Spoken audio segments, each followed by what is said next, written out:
Hi everyone, this is Emily Leiphart from Art from the Heart. I'm so excited to present this video for the Too Many Cards video series.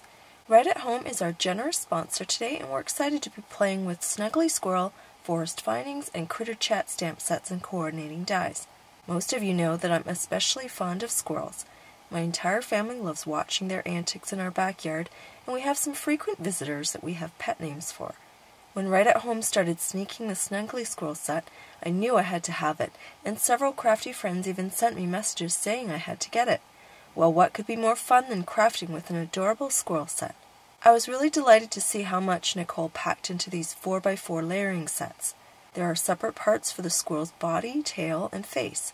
One of my favorite things about this set is that the coordinating die cuts out the hands so that the squirrel can hold an apple, acorn, or sunflower, or just about anything else you can fit in there. On the Right at Home store site, you can also download a stamping guide for the set, and it's super easy to follow along. I love the colored illustrations that help you pick out ink colors for stamping the different layers. Next, we have the Forest Findings stamp set and coordinating dies. This set is the perfect complement to Snuggly Squirrel. It's also great for Right at Home's other layered critters like the Nestling Owl and Cozy Cardinal, both of which I'm going to purchase. Forest Findings comes with a tree stump with wood grain details and leaves, 2 mushrooms, a pumpkin, a pine cone, and an oak leaf. Again, there's a stamping guide for this set, and you can see the possibilities are endless with color combinations and scene placement. The sentiment set we're using is called Critter Chat, and the sentiments are made to go with the Snuggly Squirrel, Forest Findings, and Nestling Owl sets.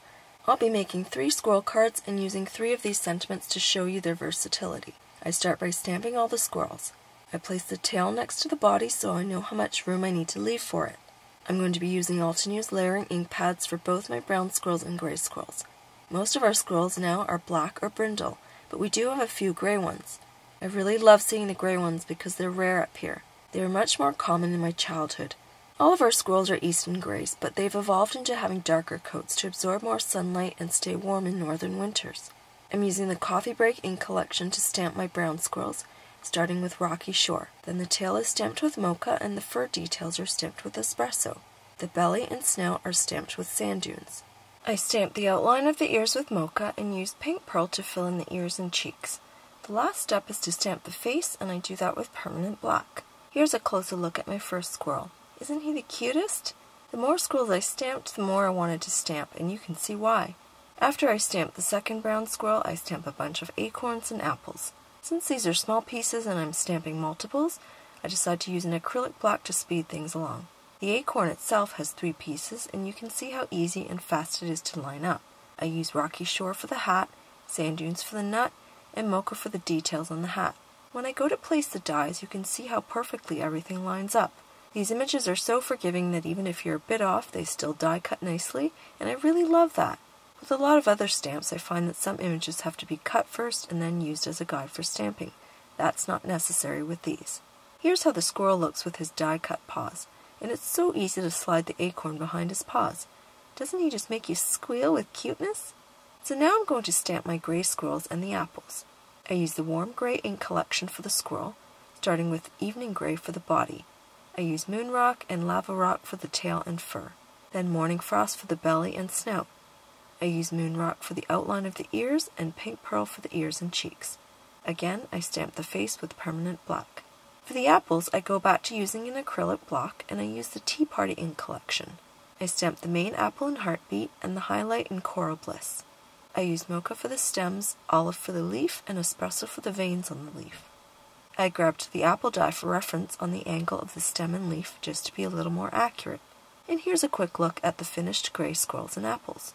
After die cutting, it was easier to push the apple up from the bottom into the squirrel's paws.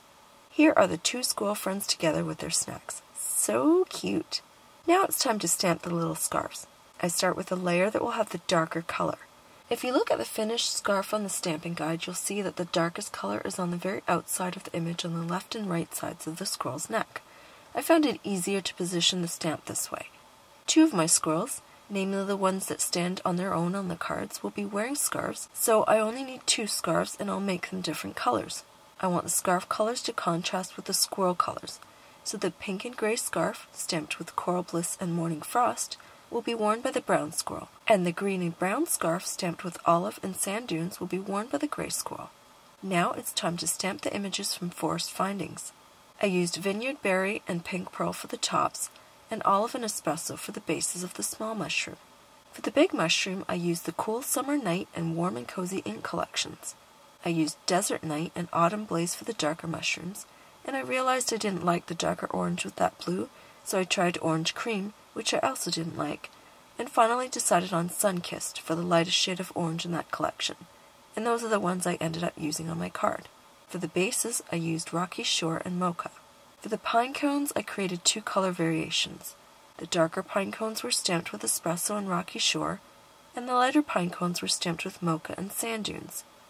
I used moss to stamp the leaf on all of the pine cones. For the oak leaves, I created 4 colors with 2 pattern variations each. I started by stamping the bases, 4 each, with Coral Bliss, Heartbeat, Orange Cream, and Autumn Blaze. Then I stamped the dotted patterns and veins in the next darkest color in their respective color collections. The lighter leaves received both the dots and veins, whereas the darkest leaves only received the dots. Skipping ahead to the pumpkins, I also did 3 color variations, and I used 1 of each variation on 2 of the cards. I used colors from the Warm and Cozy ink collection. I used Espresso for the stem on the darkest pumpkins and Mocha for the 2 lighter shades. The last image is a tree stump, which features the Coffee Break ink collection. I used Mocha for the base, Espresso for the wood grain details, and Sand Dunes for the top. You can see that I did try Rocky Shore at first, but it was too dark. After all of the pieces were die cut, I played around and arranged the scenes for my 3 cards. I chose the sentiments that best suited the scenes and then began sponging the background panels. My linen card bases are 4 inches by 5.5 inches, so they're 1/4 of an inch narrower than the standard A2 card. I've cut a 2-inch panel of masking paper to protect the base and give me a straight horizon between the sky and grass. Using a blending tool and 2 blues from the Cool Summer Night collection, Sea Glass and Ocean Waves, I blend all of the skies.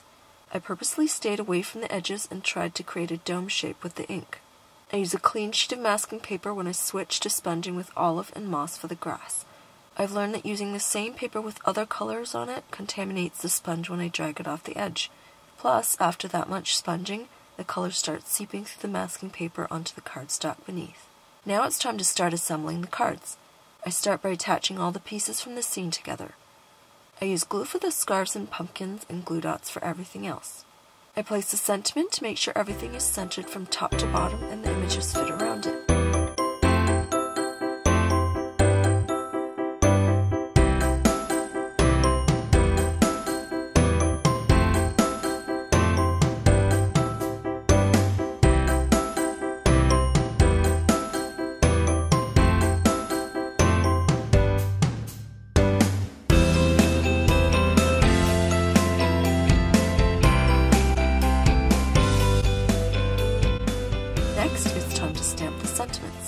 I always use VersaFine pigment ink for my sentiments, whether or not I choose to heat emboss it.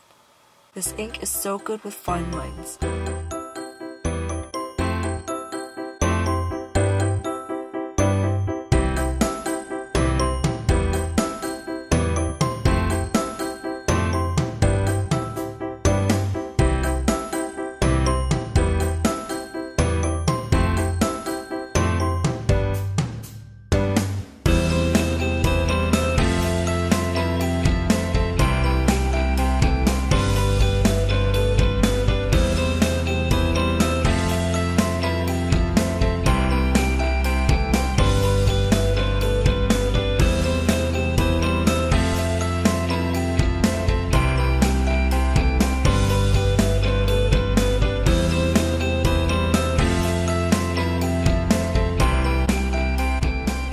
After all the pieces are adhered to the panels, I can adhere the panels to the card bases, and now my cards are done.